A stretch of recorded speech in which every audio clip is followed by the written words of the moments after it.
Let us consider how to stir up one another to love and good works. This is the calling of every believer and the heartbeat of this podcast. You're listening to Let Us Consider, where we turn to the Bible, theology, and the life of the church to strengthen our faith and encourage one another in Christ. Today we come to episode 41 of our Reading Through the Bible program. This is Tuesday, February 10th, 2026, and we are beginning in Leviticus 23. I am reading out of the New American Standard Bible.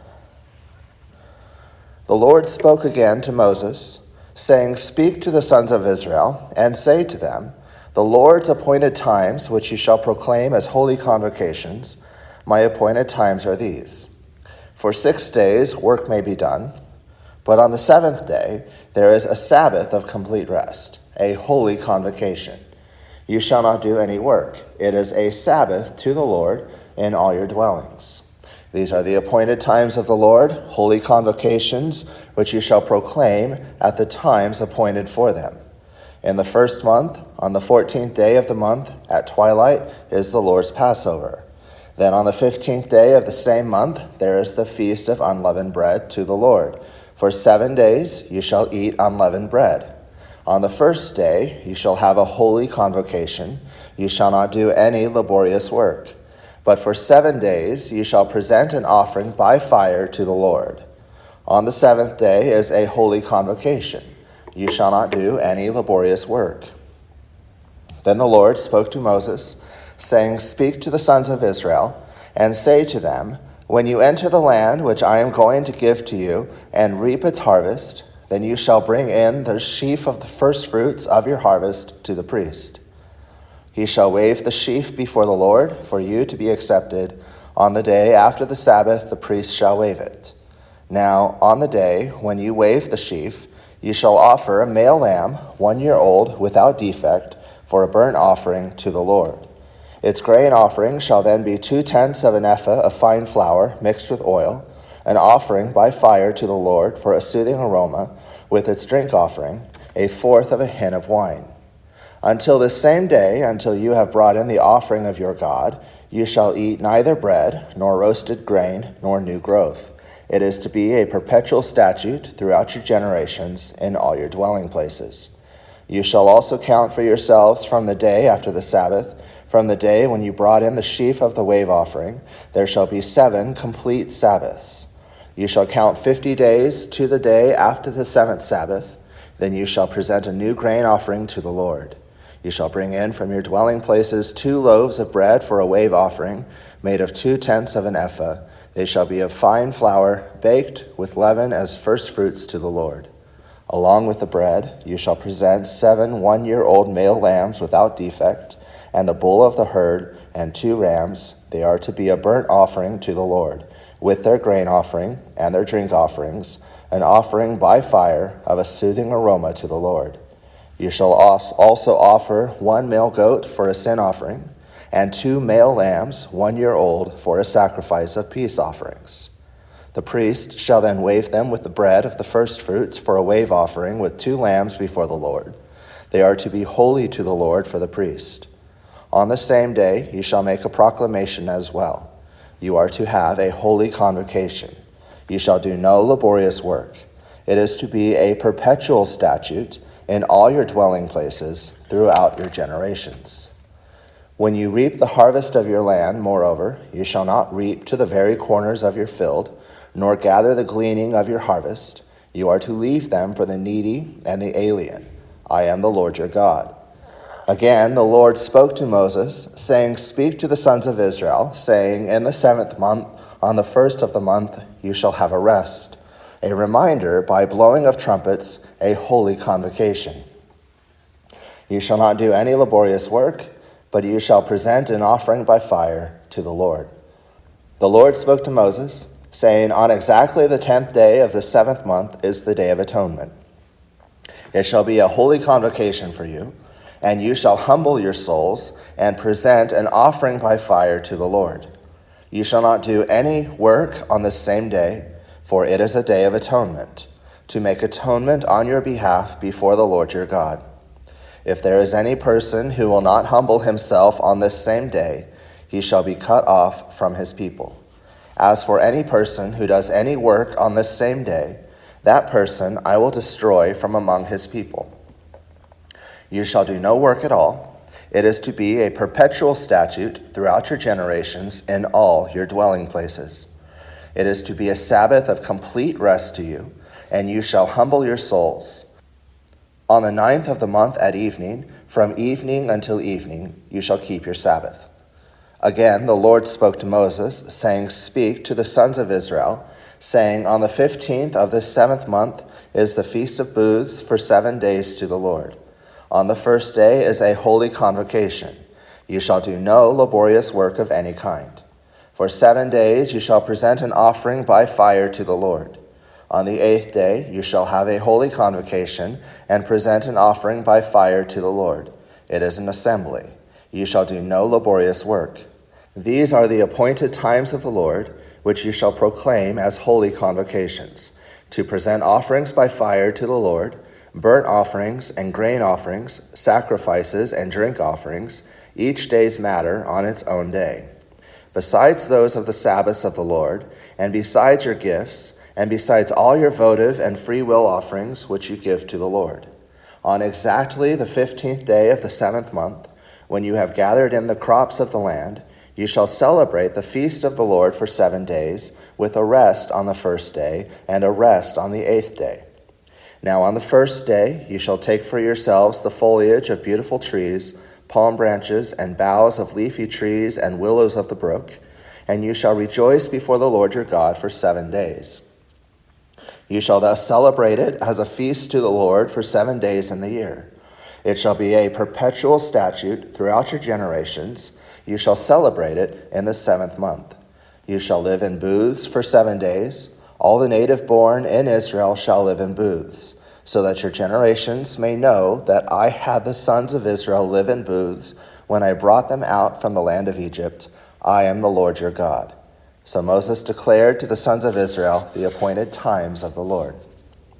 Then the Lord spoke to Moses, saying, Command the sons of Israel that they may bring to you clear oil from beaten olives for the light, to make a lamp burn continually.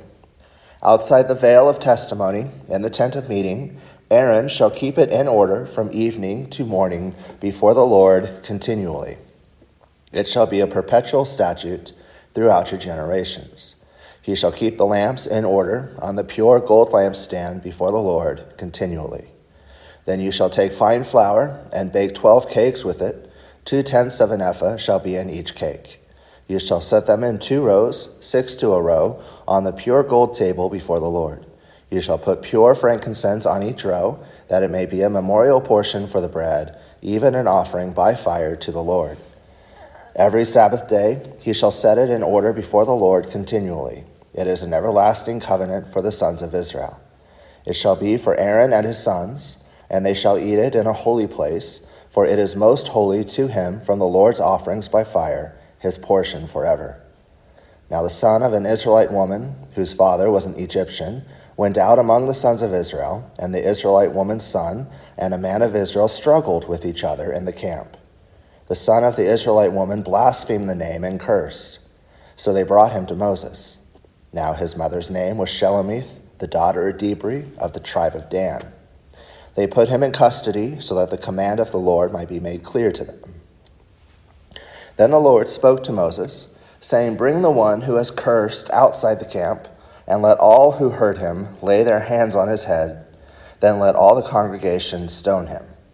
You shall speak to the sons of Israel, saying, If anyone curses his God, then he shall bear his sin. Moreover, the one who blasphemes the name of the Lord shall surely be put to death.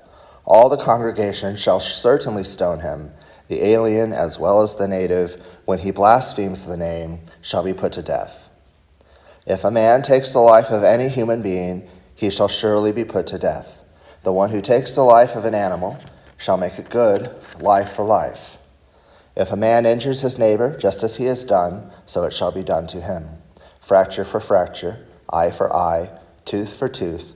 Just as he has injured a man, so it shall be afflicted on him. Thus the one who kills an animal shall make it good. but the one who kills a man shall be put to death. There shall be one standard for you. It shall be for the stranger as well as the native, for I am the Lord your God."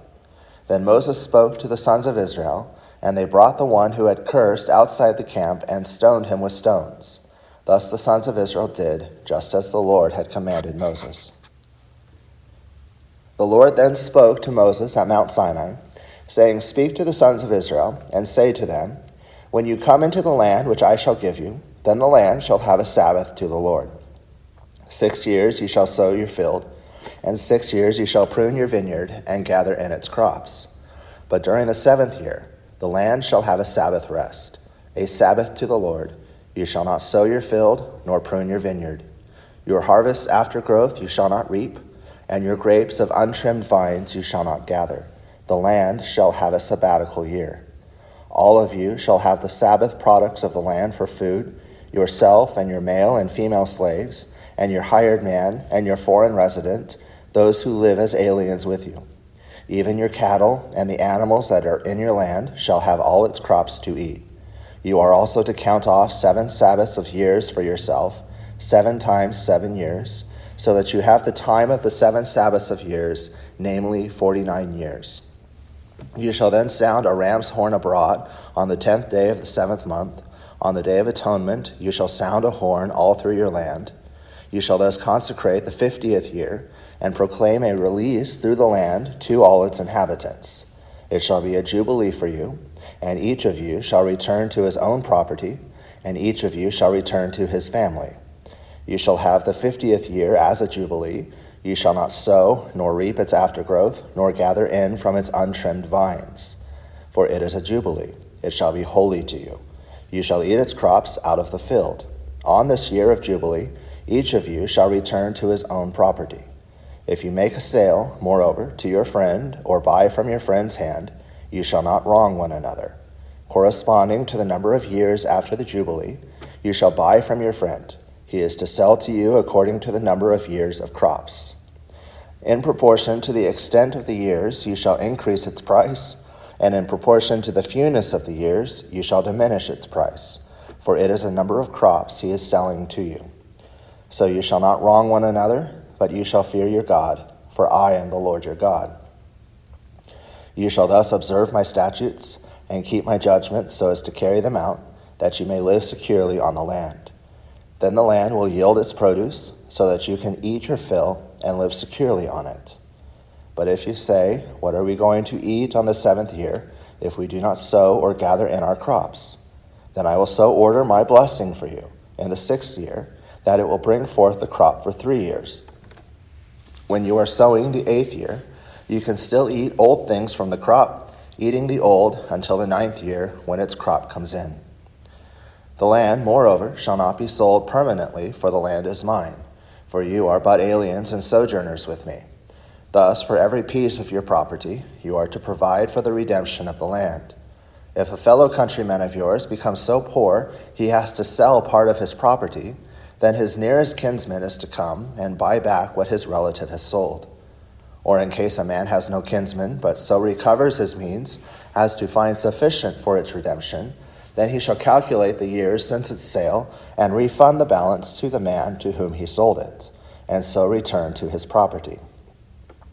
But if he has not found sufficient means to get it back for himself, then what he has sold shall remain in the hands of its purchaser until the year of Jubilee. But at the Jubilee it shall revert, that he may return to his property. Likewise, if a man sells a dwelling house in a walled city, then his redemption right remains valid until a full year from its sale. His right of redemption lasts a full year. But if it is not brought back for him within the space of a full year, then the house that is in the walled city passes permanently to its purchaser throughout his generations. It does not revert in the Jubilee. The houses of the villages, however, which have no surrounding wall, shall be considered as open fields. They have redemption rights and revert in the Jubilee.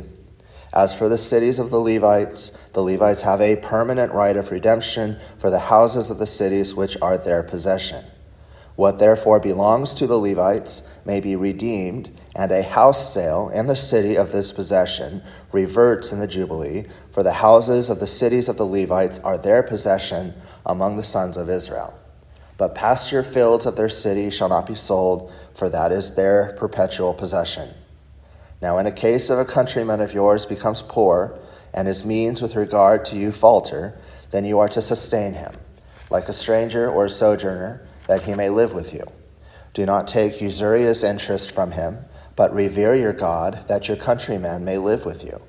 You shall not give him your silver at interest, nor your food for gain. I am the Lord your God, who brought you out of the land of Egypt, to give you the land of Canaan, and to be your God. If a countryman of yours becomes so poor with regard to you that he sells himself to you, you shall not subject him to a slave service. He shall be with you as a hired man, as if he were a sojourner. He shall serve with you until the year of Jubilee. He shall then go out from you, he and his sons with him, and he shall go back to his family, so that he may return to the property of his forefathers. For they are my servants, whom I brought out from the land of Egypt. They are not to be sold in a slave cell. You shall not rule over him with severity, but you are to revere your God. As for your male and female slaves whom you may have, you may acquire male and female slaves from the pagan nations that are around you.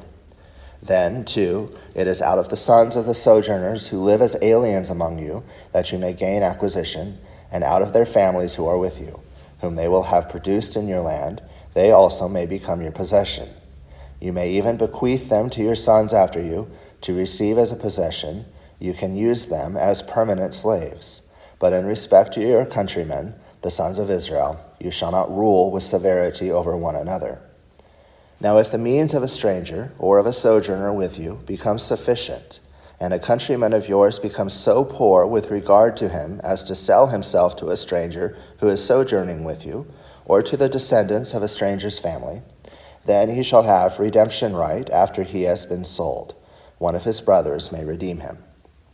Or his uncle, or his uncle's son may redeem him, or one of his blood relatives from his family may redeem him, or if he prospers, he may redeem himself. He then, with his purchaser, shall calculate from the year when he sold himself to him up to the year of Jubilee, and the price of his sale shall correspond to the number of years. It is like the days of a hired man that he shall be with him.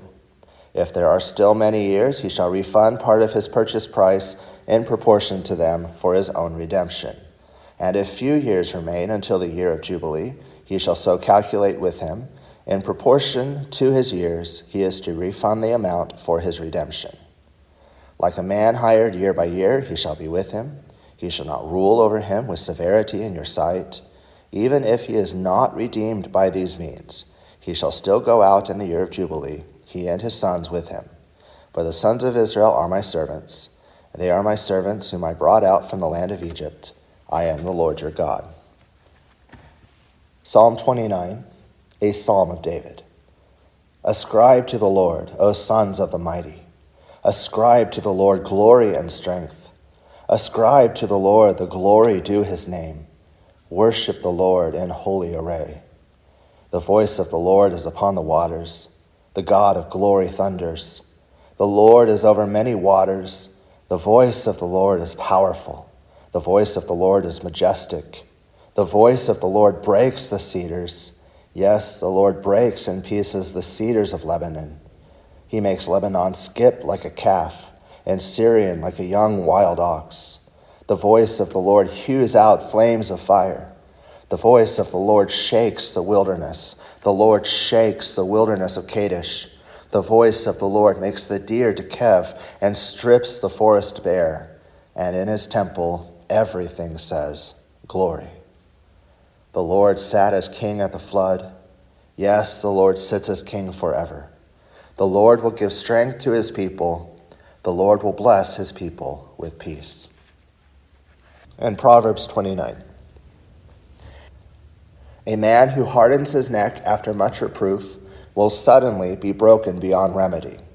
When the righteous increase, the people rejoice. But when a wicked man rules, people groan. A man who loves wisdom makes his father glad, but he who keeps company with harlots wastes his wealth. The king gives stability to the land by justice, but a man who takes bribes overthrows it. A man who flatters his neighbor is spreading a net for his steps. By transgression, an evil man is ensnared, but the righteous sings and rejoices. The righteous is concerned for the rights of the poor. The wicked does not understand such concern. Scorners set a city aflame, but wise men turn away anger. When a wise man has a controversy with a foolish man, the foolish man either rages or laughs, and there is no rest. Men of bloodshed hate the blameless, but the upright are concerned for his life. A fool always loses his temper, but a wise man holds it back. If a ruler pays attention to falsehood, all his ministers become wicked. The poor man and the oppressor have this in common. The Lord gives light to the eyes of both.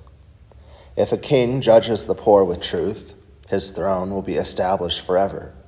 The rod and reproof give wisdom, but a child who gets his own way brings shame to his mother. When the wicked increase, transgression increases, but the righteous will see their fall. Correct your son, and he will give you comfort. He will also delight your soul. Where there is no vision, the people are unrestrained, but happy is he who keeps the law. A slave will not be instructed by words alone, for though he understands, there will be no response. Do you see a man who is hasty in his words? There is more hope for a fool than for him. He who pampers his slave from childhood will, in the end, find him to be a son. An angry man stirs up strife, and a hot-tempered man abounds in transgression. A man's pride will bring him low, but a humble spirit will obtain honor. He who is a partner with a thief hates his own life. He hears the oath, but tells nothing. The fear of man brings a snare, but he who trusts in the Lord will be exalted. Many seek the ruler's favor, but justice for man comes from the Lord. An unjust man is abominable to the righteous, and he who is upright in the way is abominable to the wicked. Thank you for listening to Let Us Consider. If this podcast has been a blessing, please subscribe and leave a review. It helps others discover the truth of God's Word. Until next time, may the Lord bless you and keep you.